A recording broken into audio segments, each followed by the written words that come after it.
Χαίρετε αγαπητοί ακροατές της Περαϊκής Εκκλησίας. Είμαστε και πάλι μαζί στα θέατα περάσματα. Κύλησε άλλη μια εβδομάδα. Ελπίζω να έγιναν κάποιες ζυμώσεις μέσα στην καρδιά σας σχετικά με αυτά που λέμε κατά καιρούς. Είναι κάποιες συνέχειες εκπομπών. Υπάρχει δηλαδή μια θεματική συνέχεια, αλλά δεν ακούγονται από τη μια εβδομάδα στην άλλη. Τις αφήνουμε έτσι λίγο σκόρπιες μερικές εκπομπές, να μεσολαβήσουν κάποιες άλλες ενδιάμεσες και να ξανασυνεχίσουμε για αυτό το θέμα, διότι το ακροατήριο, όπως εσείς καταλαβαίνετε, δεν είναι ομοιογενές.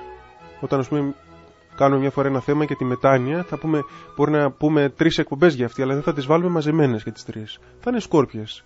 Θα μεσολαβήσουν κάποια άλλα θέματα, ίσως κάτι λίγο πιο ελαφρύ, κάτι πιο ξεκούραστο, γιατί ακούνε και νεότεροι, ακούνε και μεγαλύτεροι, ακούνε και παιδιά, και είναι φυσικό να πρέπει να προσέχουμε τι δίνουμε στον καθένα και πόσο αντέχει ο καθένας και πόσο μπορεί να αφομοιώσει και πόσο του ταιριάζει να ακούσει.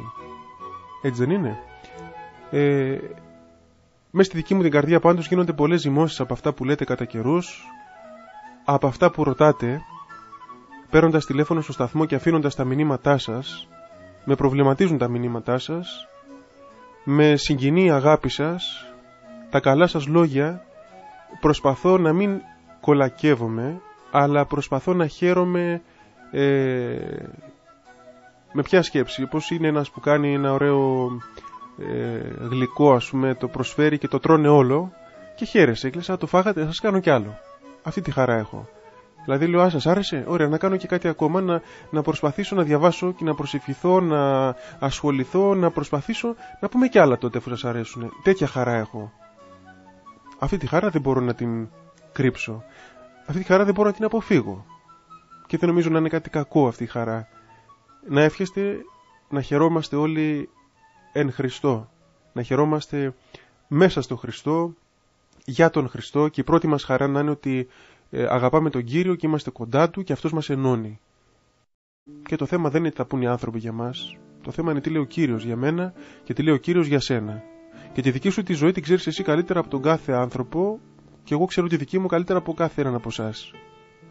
Έτσι. Μπορεί εγώ να πω για σένα ότι είσαι ένας εγωιστής άνθρωπος, ένας αμαρτωλός, ένας φιλόδοξος, οτιδήποτε να πω. Και εσύ μέσα στο μυστικό δωματιάκι της καρδιά σου και στο σπίτι σου, στο δωμάτιό σου, δεν ξέρω τι κάνεις όταν κλείνεις την πόρτα. Μπορείς να λιώνεις την προσευχή. Μπορείς να κάνεις αγώνα που εγώ δεν τον βλέπω.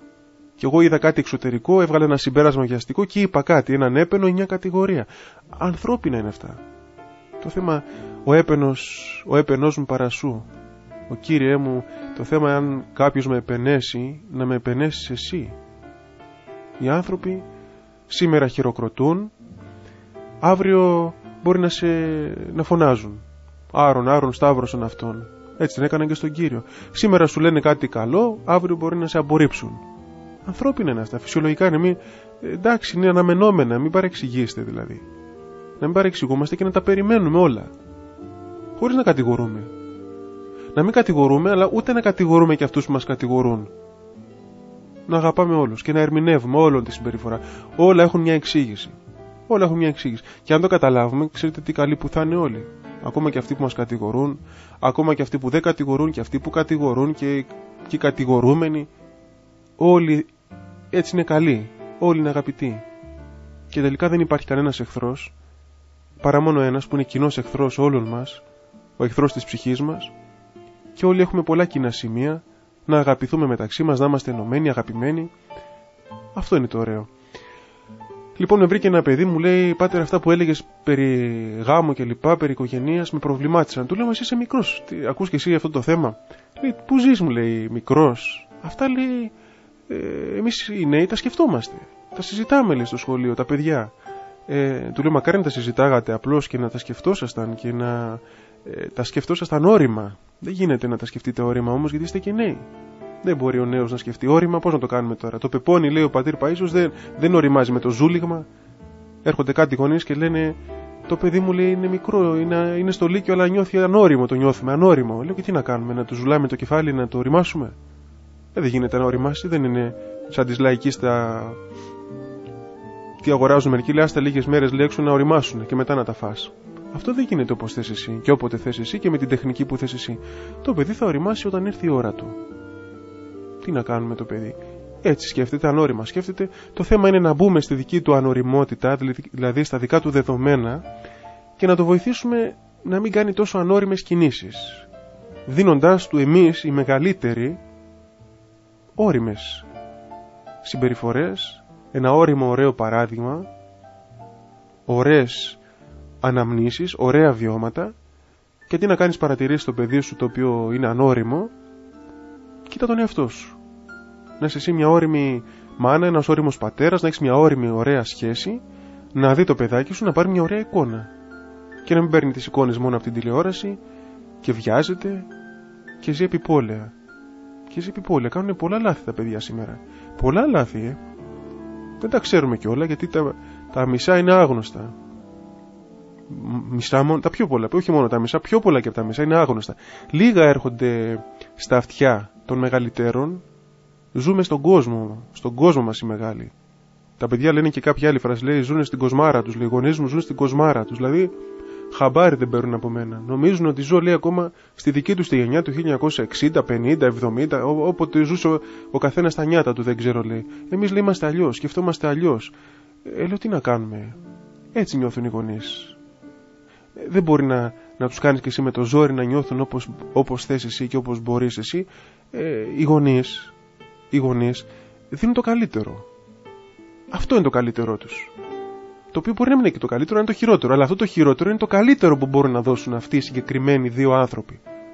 Γιατί κανένας γονέας δεν κάνει κάτι με την αίσθηση ότι κάνει κάτι κακό. Έτσι δεν είναι? Το λέω αυτό γιατί μερικά παιδιά λένε οι γονείς μου με καταστρέψανε, μου δώσανε λάθος βάσεις, δεν με βοηθήσανε. Ναι, αλλά όταν το κάνανε, αυτή τη συμπεριφορά έτσι που σου δίνανε, νομίζανε ότι κάνουν καλό. Μα δεν ήτανε, μου λέει, καλό. Δεν ήτανε, αλλά δεν το καταλαβαίνανε. Τι να κάνουμε τώρα, γίνονται λάθη. Και αυτό τι αποδεικνύει? Ότι όλοι είμαστε άνθρωποι. Και όλοι κάνουμε λάθη. Εσύ δεν θα κάνεις? Εσύ δεν κάνεις λάθη? Εγώ, λέει, τέτοια λάθη χοντρά, λέει, δεν κάνω. Τι θα πει χοντρά και ψηλά? Όλοι κάνουμε λάθη. Και να σου πω κάτι, εσύ ο νέος, εντάξει, ένας νέος λέει, δεν κάνεις λάθη εσύ? Εσύ δεν έλεγες? Καταρχήν σου είχα πει ότι αυτές οι σχέσεις που με ρώτησες και θέλεις να ξεκινήσεις, και μου λες, εγώ θέλω να έχω παρέες, να γυρίσω. Λέω, παρέες να έχεις. Τι πιο ωραίο να αγαπάς, να σε αγαπούν, να είσαι αγαπητός, να έχεις παρέες. Είναι ωραίο αυτό. Θυμάμαι μια φορά ο κύριος Γανωτής σε κάποια σχόλια που έκανε αυτό το δεκαλέπτο, έλεγε ότι για να ζήσουμε ωραίες οικογενειακές στιγμές και να κάνουμε ωραίες οικογένειες, είναι πολύ βασικό να λειτουργεί όμορφα η ενοριακή ζωή. Τα παιδιά να έχουν επικοινωνία, να μπορούν με έναν φυσικό τρόπο, όπως στο σπίτι τους, τα αδέρφια, τα αγόρια με τις αδερφές τους, οι κοπέλες με τα αγόρια, μιλάνε, γελάνε, παίζουν, τραγουδάνε, πειράζονται, λένε αστεία κλπ. Έτσι και στην ενορία. Εννοείται φυσικά για αναγεννημένους ανθρώπους ή τουλάχιστον ανθρώπους που αναγεννώνται, που καλλιεργούνται, που ζουν εκκλησιαστική ζωή και έχουν ένα κάθισμα στην εκκλησία το οποίο έχει τριφτεί από τις πολλές φορές που πηγαίνεις. Να μην είσαι τουρίστα στην εκκλησία. Μιλάμε λοιπόν για αυτούς τους ανθρώπους που ζουν συνεπή εκκλησιαστική ζωή. Είναι ωραίο τα παιδιά να μάθουν να μην στερούνται την ατμόσφαιρα της αγάπης, της φιλικότητας, της ζεστασιάς, της παρηγοριάς της ψυχής. Είναι ωραίο αυτό το πράγμα. Να νιώθουν ότι εγώ στην εκκλησία μου, στην ενορία μου, μιλάω, συζητάω, έχω φιλίες, έχω τους φίλους μου, έχω τις κοπέλες που ξέρουν να πω ένα γεια, να πούμε δύο λογάκια, ας πούμε. Και να σου πω και κάτι άλλο, τα παιδιά δεν είναι πονηρεμένα. Και τα παιδιά, αν μάθουν το φυσιολογικό να το ζουν με απλό τρόπο, δεν ζητούν πολλά και δεν ζητούν να ξεφύγουν. Τα πρόσεχε. Δεν πιστεύω να σκέφτηκες αυτό, δεν πιστεύω να έκανες εκείνο, δεν πιστεύω. Αυτά είναι που γεννούν στα παιδιά πολλές φορές την υποψία. Και ξέρεις τι λένε μέσα? Λένε, τι μου κρύβουν τώρα, γιατί δεν με αφήνουν αυτό, τι μου είπα να αποφύγω, τι εννοούσαν με αυτό, τι κίνδυνος υπάρχει δηλαδή. Και τα πονηρεύουμε μερικές φορές χωρίς τα ίδια να έχουν σκεφτεί έτσι τα πράγματα. Τα παιδιά έχουν μερικές φορές μια απλότητα που δεν την έχουμε εμείς. Υπάρχει βέβαια και το αντίθετο. Γι' αυτό σας το ξαναλέω, αυτά τα θέματα που συζητάμε είναι νήξεις, είναι μικρό άγγιγμα, ας πούμε, πραγματικά ένα μικρό πέρασμα κάνουμε στα θέματα αυτά. Δεν μπορούμε να τα αναλύσουμε εις βάθος. Είναι πολύ σοβαρά θέματα, πολύ προσωπικά, πολύ ιερά, πολύ ατομικά, πολύ ξεχωριστά σε κάθε οικογένεια. Σε κάθε οικογένεια. Όντως, μερικές οικογένειες έχουν παιδιά τα οποία έχουν ξυπνήσει πολύ νωρίς με έναν άρρωστο τρόπο. Από τους φίλους, από τη γειτονιά, από το σχολείο, από την τηλεόραση, από τα περιοδικά, από τις μουσικές τους. Έχουν ξυπνήσει άρρωστα, έχουν ξυπνήσει διαστρεβλωμένα, έχει διαφθαρεί ο νους τους. Αυτό που είναι ξύπνα, να ξυπνήσει το παιδί μου, αλλά δεν είναι ξύπνημα αυτό. Αυτό δεν είναι ξύπνημα, αυτό είναι χάλαση στο μυαλό του παιδιού σου. Αλλά υπάρχουν και παιδιά που ζουν μια απλή φυσιολογική ζωή.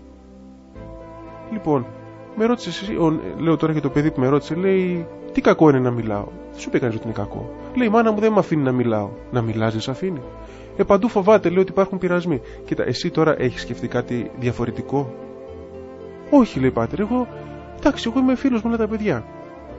Το να είσαι φίλος με όλα τα παιδιά και να το ζεις έτσι με απλότητα δεν είναι κακό. Τι είναι, μου λέει, το κακό? Να προχωρήσουμε.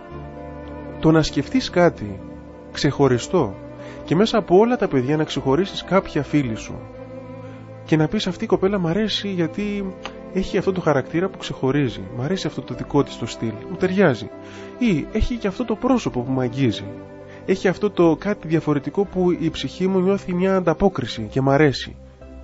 Να, λέει, αυτό έχω γεμίσει, μου λέει, ενοχές από αυτά τα πράγματα, νιώθω χάλια που σκέφτομαι έτσι. Λέω, σκέφτεσαι έτσι?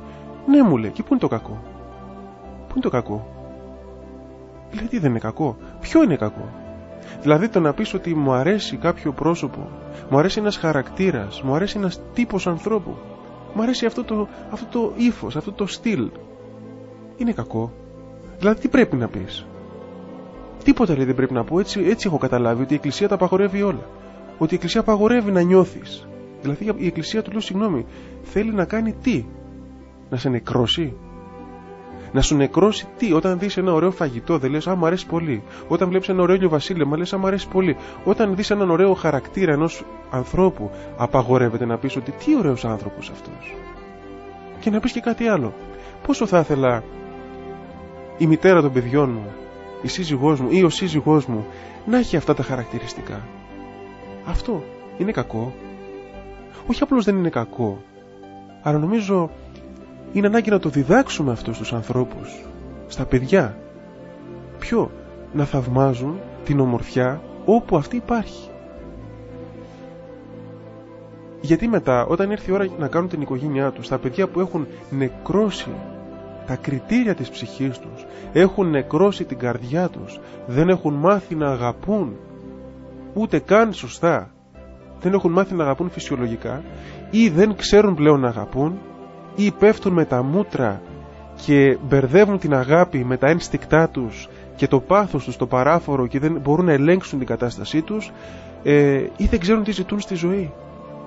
Δεν το κρίνετε και σε αυτό ότι είναι κάτι πολύ φοβερό και πολύ σημαντικό? Να μάθει το παιδί να δοξάζει το Θεό. Μου κάνει εντύπωση ένα βιβλίο που είχα διαβάσει, που έλεγε ότι ο νέος ο οποίος αρχίζει να νιώθει μέσα στην καρδιά του αυτή την αγάπη, μιλάμε τώρα για μια ηλικία εννοείται, όσο μεγαλώνει κανείς τόσο πιο σωστά μπορεί να τα δει αυτά τα πράγματα. Το παιδί, το μικρό του γυμνασίου, αρχές του λυκείου κλπ, αν έχει επηρεαστεί από την τηλεόραση και έχει το μυαλό του αλλοιωθεί και διαφθαρεί και διαστρεβλωθεί, είναι φυσικό να υπάρχει πρόβλημα. Είναι φυσικό να υπάρχει πρόβλημα, γιατί τα πρότυπα της τηλεοράσεως δεν είναι αυτά που λέω τώρα εγώ. Τα πρότυπα της τηλεοράσεως είναι κτητικά. Είναι σχέσεις κατακτητικές. Γι' αυτό λένε έχω μια κατάκτηση. Τι είναι ο άλλος να το κατακτήσεις? Και όχι απλώς να κατακτήσεις, να λαιλατήσεις, να διαλύσεις, να καταστρέψεις. Οφείλεις να σεβαστείς. Δεν σου ανήκει. Δεν σου ανήκει αυτή η κοπέλα, ούτε αυτό το αγόρι. Δεν σου ανήκει. Βάλε, μου αρέσει, μου σου αρέσει. Αλλά δεν σου ανήκει. Δεν είναι δική. Αυτή είναι η αλήθεια. Είμαστε πολλές φορές υποκριτές.